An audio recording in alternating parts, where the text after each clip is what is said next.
In Southern California, we really only have two seasons, hot spring and cold spring. But it's autumn somewhere, so grab your cardigan and have some chili today on Brian's Cooking Show. So, it's great to be back with you guys in my kitchen in Long Beach. So chili. Now, here's the thing about chili. Everyone has their own recipe and everyone has their own special secret ingredient. I've used coffee, I've used coffee grounds, I've even known someone to use peanut butter as their secret ingredient. So I have two special ingredients today. Obviously they're not gonna be a secret. I've never cooked chili like this before. I'm giving it a whirl and hopefully it will be delicious. So let's take a look at the ingredients. So for this chili, we are going to use impossible meat. You know, I dabble with vegan, so we're going that route.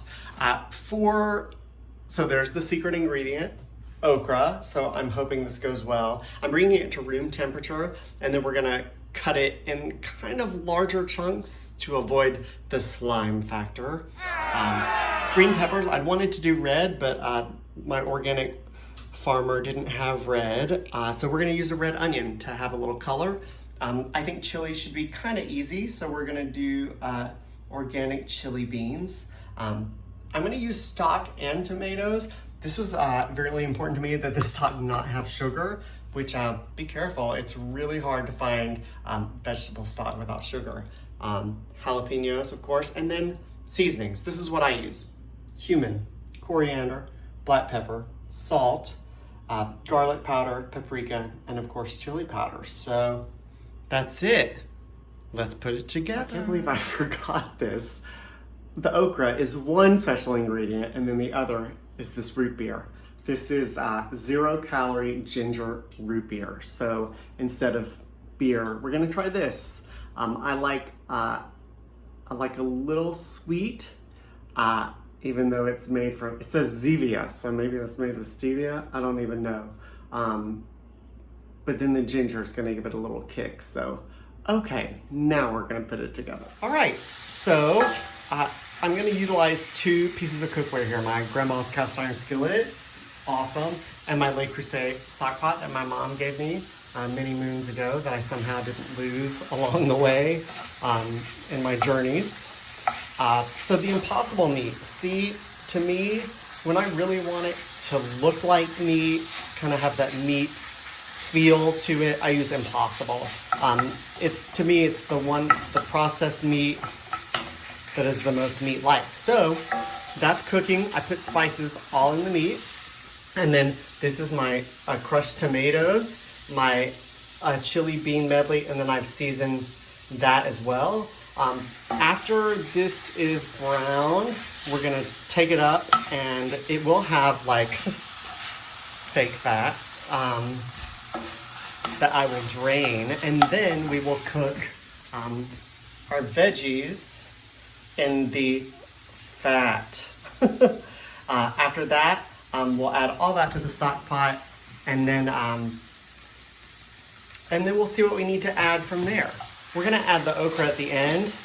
Even though I know it's gonna be soggy, obviously it's in liquid, but this is going to reduce the slime factor. And then we'll add our other liquids depending on consistency. Yeah, so we're gonna try something different. So you'll see it kind of stuck to the pan. So we're gonna add a little olive oil, and then we're gonna add our veggies, and then we're gonna deglaze the pan. All right, so here they are. Oh yes, don't you love that sizzle? So here's the thing, when I do jalapenos, one thing I've never really understood when it comes to cooking shows and recipes is how they always say to like de-seed, is that how they say it? Like, don't use the seeds, basically. And one thing I've never understood, it's like, if you're using a jalapeno, don't you want it to be hot? Because they're like, oh, the seeds are so hot. Well, why are you using a jalapeno in the first place? So, I don't know. I'm a people pleaser and a conformist at times. So I did all of one jalapeno and then one without the seeds. I like things hot. So now, yeah, it's looking good. But I think we need to deglaze. So So we're gonna use this. Let's see what happens. Oh yeah, that's exciting. But not all of it. We're gonna save that. And then we're gonna cook that for a little bit. And then it's time to turn on the stock pot. We'll add the meat back in. Ooh, yes, there's the meat. Add it back in. Ta-da! Delicious. And then we will cook the veggies for a bit. Oops, there I am. And then we'll add that to the chili. It's gonna be a quick episode, I think. Side note. So that smells really sweet, like super sweet. Now, I'm not a big like super sweet chili fan, so I'm gonna add some paprika, which is smoky, and I'm hoping that that will maybe balance it out. And I think I'm gonna add a lime, juice of a lime. Yeah. This is really the only way I know how to do this. It really works, I swear.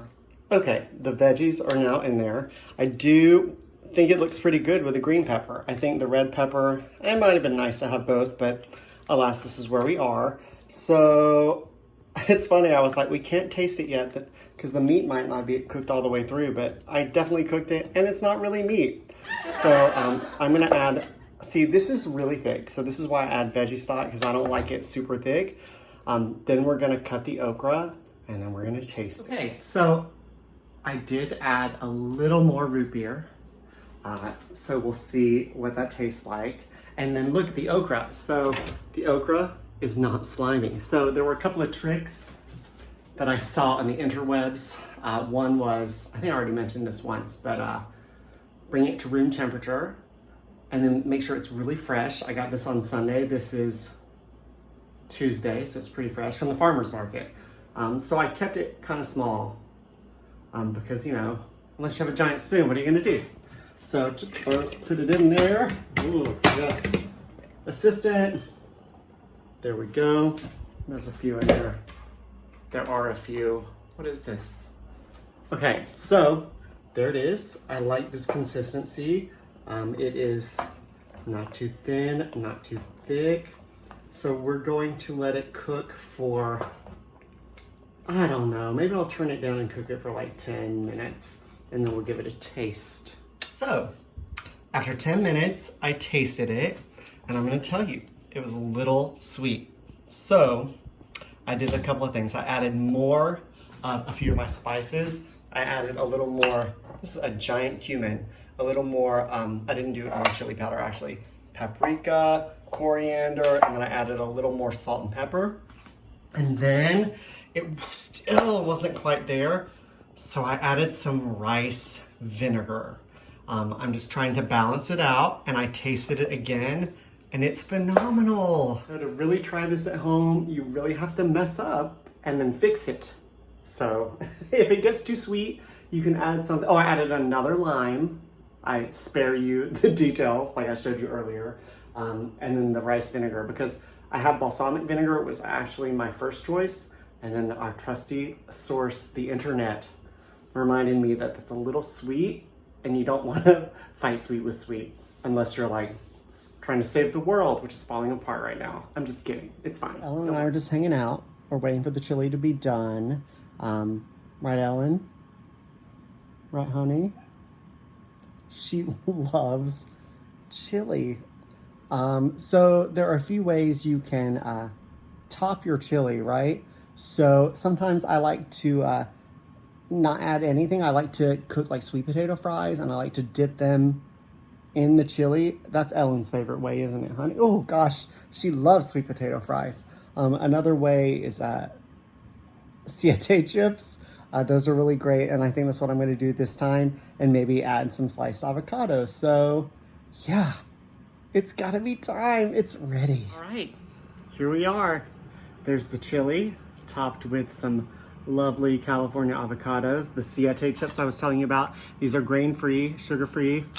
The siete family is great. They make amazing cassava flour tortillas.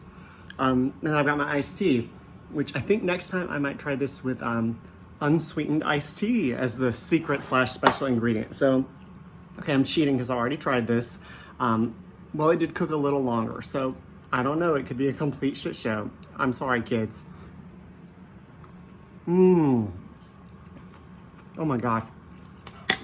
That is really good. That's a lot better than I thought it was gonna be after having to add so many corrective measures. You know, I think I might have been able to add sour cream, vegan sour cream. Also, you know, you could add vegan cheese. I'm not a big fan of vegan cheese. I have to have in a special situation. But yeah, this is good. This is awesome. So take your chip, give it a dip. Brian's Cooking Show returns. Next month, we're gonna do a special pumpkin episode. So get your basic on. I'll see you back in October.